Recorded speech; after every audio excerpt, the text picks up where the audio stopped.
Hello everyone, it's Curly Nails here and I'm back with another video. And we're on part 2 of how I got sued over some nails. So let me see where I stopped at. Hold up. Okay, so we stopped at the part where she said she didn't have an Instagram. Okay, so I was like, okay, so how did you get my booking site? She was like, oh, well, my daughter has an Instagram. I was like, okay, so, whenever you got the email, like, you didn't think to, like, go back on my Instagram or, think to go back and reread things, you know what I'm saying? Because if it was me, I would have tried to go back and see what did I miss, what did I overlook? And she just kept saying, like, no, I did not see it. And being that I did not see it, then I don't feel like I should be having to pay another deposit. And because she was so aggressive, I just kept saying, no, the policy still stands. If you would like to just receive your deposit back, I could easily refund you and cancel your appointment. Like, at this point, it's just too much hoopla over $15 freaking dollars. So she was just like, no, I don't want to cancel my appointment. I would like to keep my appointment. I just don't feel like I should be having to pay $15 extra. And we was going back and forth for at least 5 to 10 minutes. So then by the end of the conversation, she just ends up saying, you know what, you can just keep the 15 and cancel the appointment. And then she walks out. And I'm just looking around. I'm just like, girl. You could have got your refund and walked out. You could have got your money. You know what I'm saying? But she was mad because it didn't go her way, right? So when she walks outside, tell me why this lady goes and sits in her car and cancels another appointment.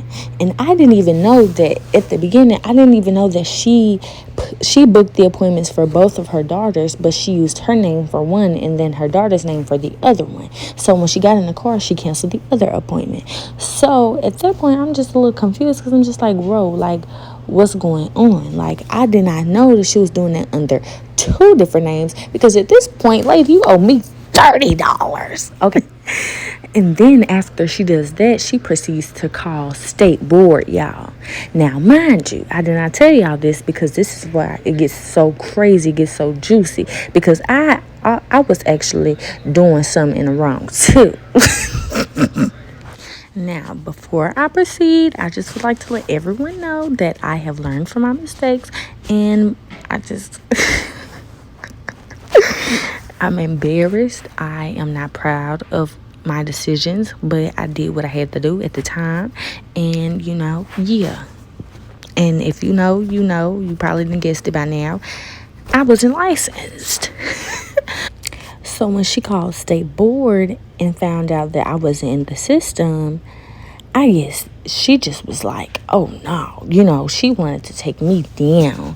Y'all, this lady got so mad, and I still don't understand why she got so mad.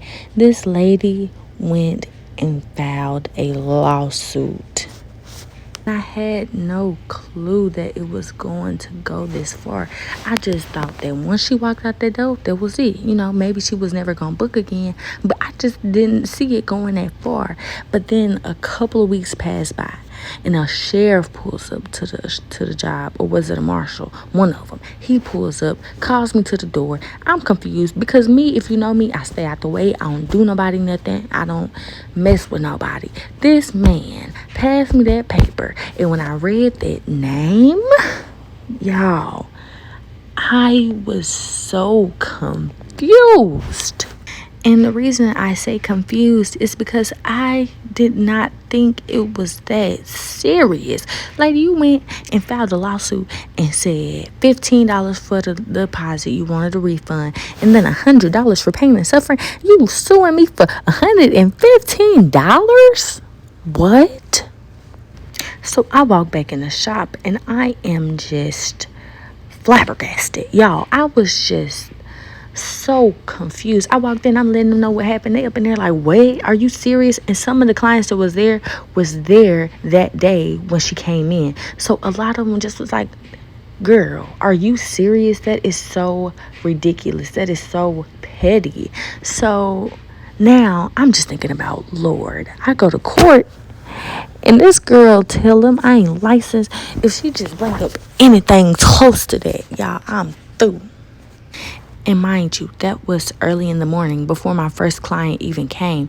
So I had to cancel my appointments. I just could not even think straight. I'm in that thing just stressing bad. I ended up leaving. I called my mama. I'm just like, Mama, this lady's suing me.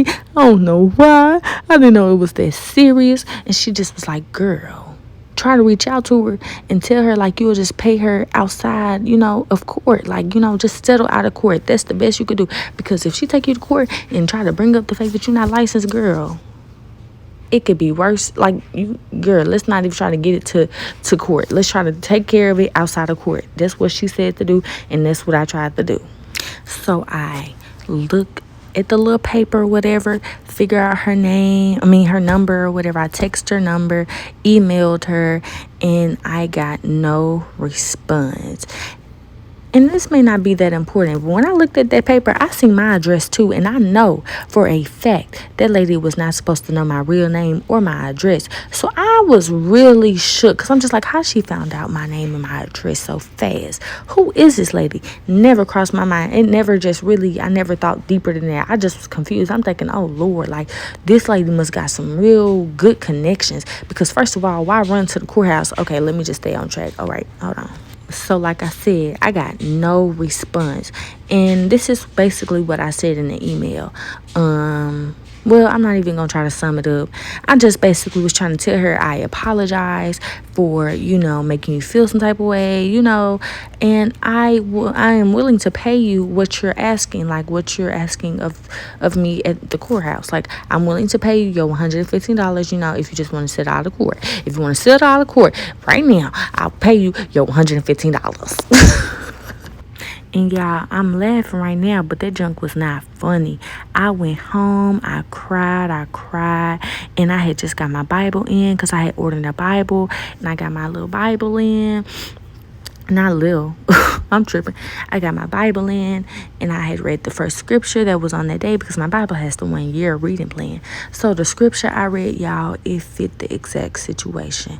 And I just cried. I just was like, God, what is going on? Like, God wanted to show me something, y'all. And I know y'all wasn't expecting it to take this turn, but God is so good. God is so good all the time. And if we're going to ever have a conversation, you got to know God is going to come up. But anyways, let's continue. So I prayed on it and I gave it to God. A couple of days go by, still no response. Now, the court date was set for at least a month away. So I just, went and just tried to handle my business. Like, the reason I wasn't licensed at the time was because I owed the school some money. And they only allowed me to take the theory part of the nail exam. They did not allow me to take the practical exam before paying the rest of the money. So I owed the school some money, and I had my priorities straight. I wasn't paying on it because I didn't feel the need to, because I was working just fine. I wasn't making nobody mad, with nobody trying to report me or nothing. So I did not feel the need to be in a rush. But obviously, I just need to be in a rush and need some fire under my booty to hurry up and get this test taken. But in between that time, y'all, I was grinding. I went ahead and paid that school fee off. I think I owed at least $600 more. It was something like that. I owed at least $600 more. And I had just had my baby too. Ooh, I was just going through it. Not really, but mentally I was. So let's continue. So time goes by. Of course, I knew I wasn't going to be able to take the test and everything within a month span, because it takes time to get a test date from State Board of Louisiana. If you know, you know. But anyways, time passed, and now we fast forward into the day of court. So this is my first time ever having a court date, ever having to go to court. Y'all, when I say I don't get in trouble, I do not get in trouble. So of course my stomach was rumbling the whole time, but I had already prayed and I gave it to God, and I knew that everything was going to work out the way that it was supposed to. So I was the first person to go in there and sit down. And when it's a civil court, it's a lot of cases at once. I thought it was just going to be me and we was going to go. But it was a lot of cases. I was the first one there and I was the last one to leave. But when I say I was prepared, y'all, I was prepared. I had 3 witnesses.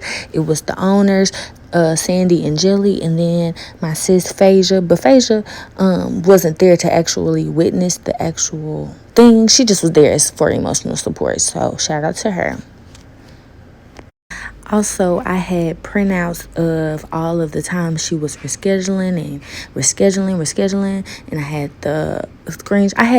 I printed out screenshots and everything. I printed out screenshots of me reaching out to her, y'all. I had everything that I could think of. I had it, and I just knew, you know what I'm saying, I was gonna win. So finally, after 50 freaking cases, I'm sure it was probably like 20, but it was a lot of cases before mine. So finally, after that, we finally got the chance to sit in front of the judge and talk. And when I tell y'all, everybody in there, which was just the security and the judge and the people that came with me, everybody just was like, is this really what we came here for? Like, this situation could have been settled so easily, like out of court. So of course he allows her to speak first. She ends up saying, like, you know, I made my appointments and it was because my daughters had military ball and I just had to get all of my appointments in line, and the reason I kept rescheduling was because I had to make sure they had their makeup appointment set, make sure they had their limo, make sure they had this, make sure they had that, and none of that justified the reason that you was playing in my books.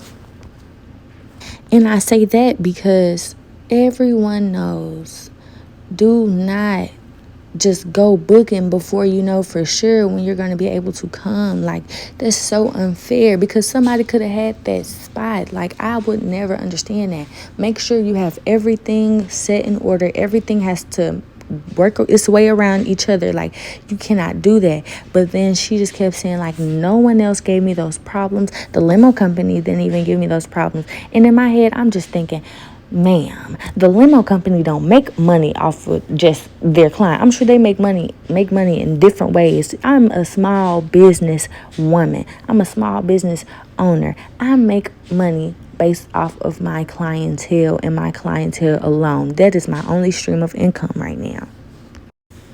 So y'all know she put this in her beginning statement. She just was like, so after I left the shop, I got in my car and I proceeded to try to call state board. But then I told them her name and she just was like, they were like, they don't have her name in their system. So she's not even licensed. So y'all, after she says that, y'all know my stomach was on the floor. I was so scared. But when I heard that judge say, I'm not state board, so I don't care about that.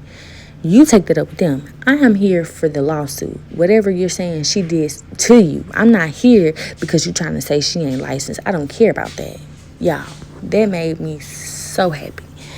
Man, I said, oh, he ate her up. He ate her right on up.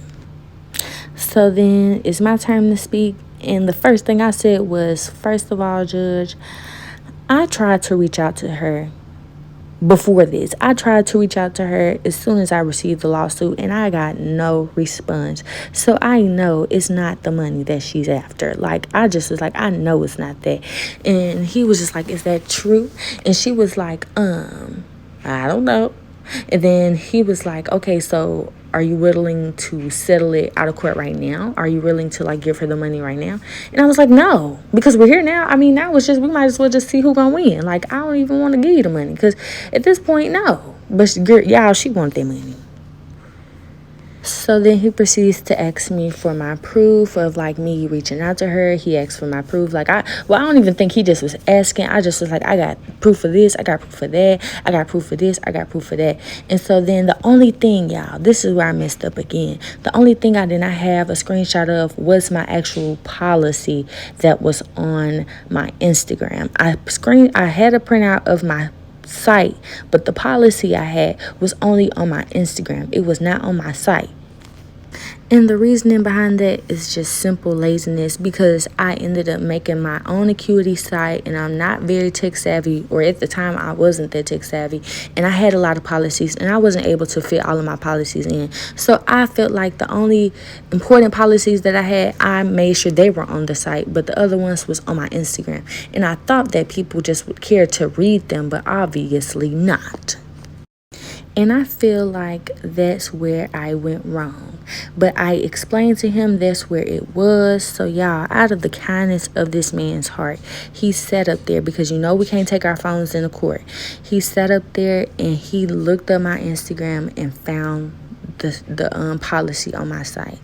He found the policy on my site, and I'm just like, God, like, people, you know what I'm saying? He just went out of his way to do that. Like, I just really felt that was God doing it. Because first of all, the judge, he was not the problem. He was very understanding. He was very cool. He was young. He was, you know what I'm saying? I know it wasn't him. So then we get to the point where he asks, I don't know how it came up, but I think I'm the one that ended up saying, like, you know, she canceled her appointment when she got in the car. She canceled her other appointment. Wasn't it? Yes, she canceled her other appointment. That's exactly what I said. I said when she got in the car, she canceled her other appointment. But then she said she did not cancel it. But if you have an Acuity site, if you know you do whatever, if you have an Acuity site, you can tell who does what. You can see that if it was canceled by you or if the client was the one that canceled it. And she definitely got caught up in her lie. But, you know, she didn't get she didn't get held into contempt. And I feel like she should have. But anyways, let's just move on. And that wasn't the only thing that she sat up there and lied about, you know, committing perjury and whatnot. I just feel like that was wrong. But anyways, it gets to the point where he was like, well, would you like to call anybody up on the stand? And she called me up on the stand. Like, she called me into the stand. So she ends up asking me these same questions that the judge did already asked me or whatever. But then she says, is it true that you're not licensed? And my only response was, I never said that I was. Y'all, when I tell y'all, like, she was speechless after that. And the people that came with me, they was laughing a little bit because it was funny. Because, first of all, if you know me, you know, I don't be lying about none of that, baby. I ain't never finna lie about making myself look like I'm more than what I am, baby. My work speaks for itself, period. Like, I don't gotta put on, you know what I'm saying? And the lady wasn't even worried about a license when she booked that appointment. You was worried about them nails. So don't be trying to bring that up now. But she did, and you know, she got the response that she got, and I got excused from the stand. And so after he allowed us to say what we needed to say, he ended up siding with her. And solely, I feel like I know that it was mostly my fault because I did not make sure everything was on point. That's what just comes with it, like just making sure you have paper trail, making sure there's no confusion, making sure you do what you're supposed to do on your end before trying to apply these policies.